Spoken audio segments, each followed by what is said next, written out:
Hi friends, ನಿಮಗೆಲ್ಲರಿಗೂ ಸೌಭಾಗ್ಯ YouTube ಚಾನಲ್ಗೆ ಸ್ವಾಗತ. ದೇಶ ಸುತ್ತಿ ನೋಡು, ಕೋಶ ಓದಿ ನೋಡು. ಈ ಗಾದೆಯ ಅರ್ಥ ಜ್ಞಾನವನ್ನು ಎರಡು ಮಾರ್ಗಗಳಿಂದ ಪಡೆಯಬಹುದು, ಅನುಭವದಿಂದ ಮತ್ತು ಓದಿನಿಂದ ಎಂಬುದು.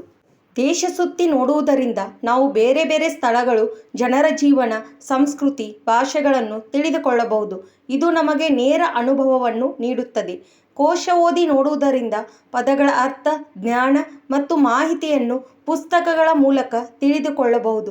ಓದಿನಿಂದ ನಮಗೆ ಬುದ್ಧಿ ಮತ್ತು ತಿಳುವಳಿಕೆ ಹೆಚ್ಚುತ್ತದೆ. ಉದಾಹರಣೆಗೆ, ಮಕ್ಕಳಿಗೆ ಪ್ರವಾಸ ಮಾಡಿದರೆ ಜಗತ್ತಿನ ಬಗ್ಗೆ ತಿಳಿಯುತ್ತದೆ. ಪುಸ್ತಕ ಓದಿದರೆ ವಿಷಯಗಳು ಸ್ಪಷ್ಟವಾಗುತ್ತವೆ.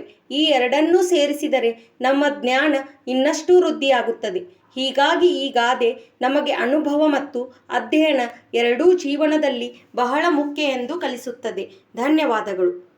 ಈ ವಿಡಿಯೋ ನಿಮಗೆ ಇಷ್ಟವಾಗಿದ್ದಲ್ಲಿ ಲೈಕ್ ಮಾಡಿ, ಶೇರ್ ಮಾಡಿ, ಸಬ್ಸ್ಕ್ರೈಬ್ ಮಾಡಿ.